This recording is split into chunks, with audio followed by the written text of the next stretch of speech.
Hey YouTube, how are you? It is Monday, January 9th, 2017. I don't know anymore. I am home now after a nice couple of days with someone that I dig a lot. I am getting ready to go to the gym. Oh, that's my finger. I was wondering what that was. Ooh. Getting ready to go to the gym. I kind of have a bellyache. I was doing really good for the last week, I suppose, eating, except for last night.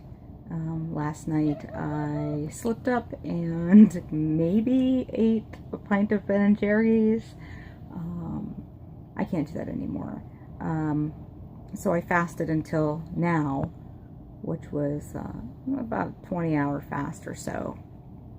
Maybe a little less, or maybe a little more. Maybe it was 22-hour fast. I don't know. I fasted until now, and then I ate some spinach and spinach and just a whole bunch of stuff. And then I realized I ate more than I should have after not eating for so long. So now I have like a bellyache from hell, and I'm gonna go just walk on the treadmill for like an hour and hope that it kind of pulls some of this bellyache away, and drink a bunch of water as well. I think the reason I have a bellyache is because I perhaps maybe ate a little too much stuff that was rich, like I think blue cheese and cream cheese and stuff like that, with my little salad. So that's probably where I messed up. Feeling kind of flat today. No makeup. Woke up later than I wanted to this morning, but had a very lovely ride down to work. My ride from my partner's house on Mondays or whatever mornings is just so much nicer than the drive from in the city to where I work. So where I'm working is going to be changing next week sometime. I also was hit with a different project they want me to do next week as well. I'm real nervous because it's something I've not done before, and it's something that kind of throws me out to the wolves, kind of. Working with cats and moving cats around in different PetSmarts and Petcos and such. So I'm not real sure how that's going to work for me. But I said, you know, I'll do whatever you guys need me to do, and hopefully, you know, that's enough to sustain their appetite for giving me strange things to do.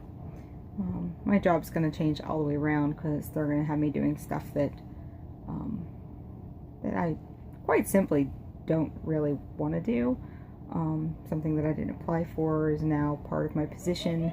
I'd like to sit and cry about it, but I'm not going to sit and cry about it because I can't make it go away. I just have to deal with what's been given to me. Once upon a time, my workplace had a very strong, humane investigations department. At one time there was 4 officers there. They covered multiple counties: Allegheny, Westmoreland, Butler, Armstrong, the whole circle, maybe even Fayette too, and Washington. They covered a lot of different counties.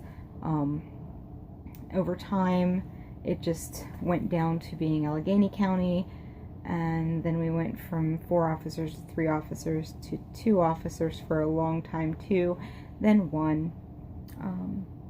I tried desperately to get the training in to get my badge because I knew that we were in jeopardy of losing our last officer, being the investigations coordinator and sending him out on different calls. I kind of knew that it was going to end soon, and I couldn't get approval for my training, and the officer quit, which left our department gone.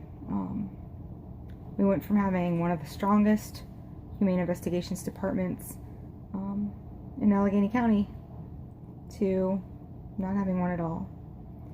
It's hard for me. My job title is investigations coordinator.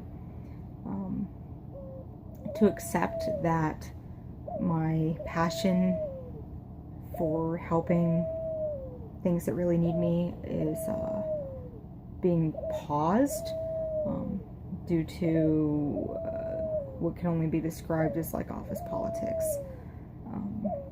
You know, I have so much knowledge and will and strength and, you know, passion to do this work, and, you know, I've been held back for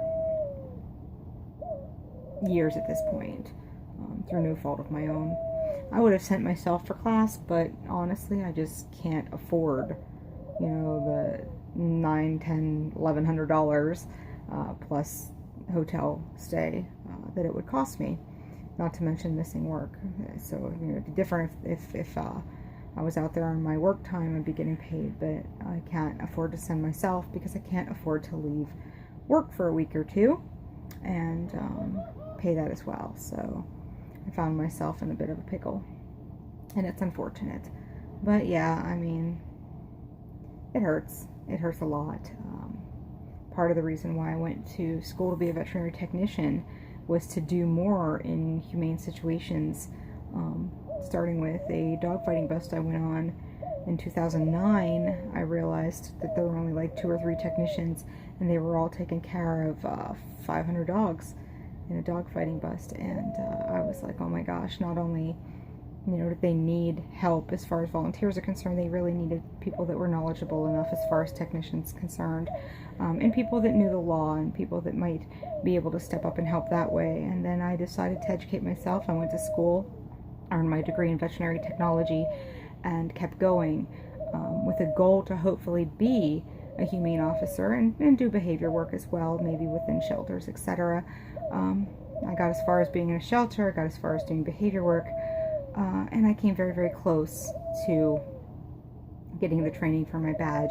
And each time I came very, very close, it was either taken by somebody else who decided to take that training and never use it, or it just slipped away, or office politics took it away. So I just have been unable to do it.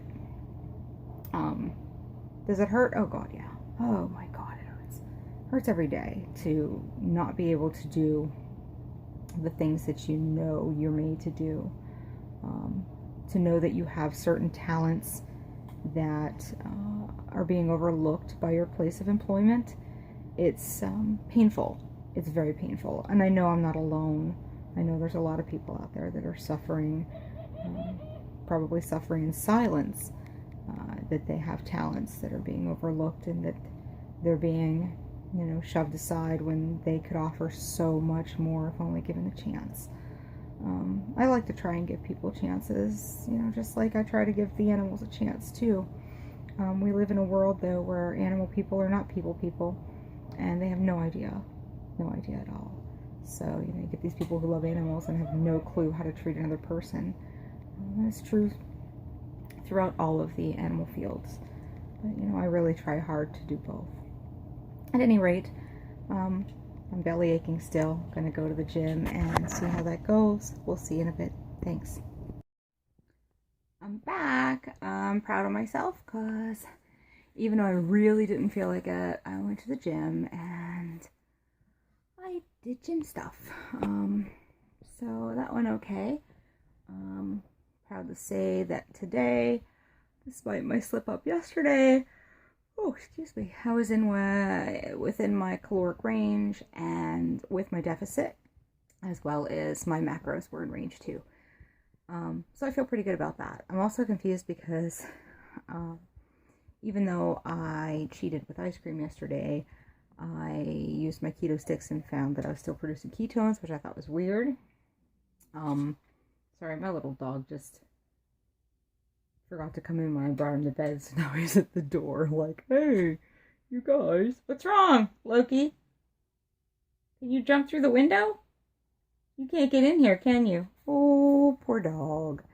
But anyway, I was producing ketones, which I thought was really weird because I probably shouldn't be in ketosis after eating ice cream, but I did fast for like 20, 21, 22 hours, so maybe that made a difference. I don't know. Plus I worked out, so who knows? Maybe I burned off the glycogen and I don't fucking know. I don't know how it works. But I hope everyone had a great Monday, and I'm hoping to get this week over and out because this is weird. This looks weird. It looks like it's going. I don't know what's going on. All right. See ya.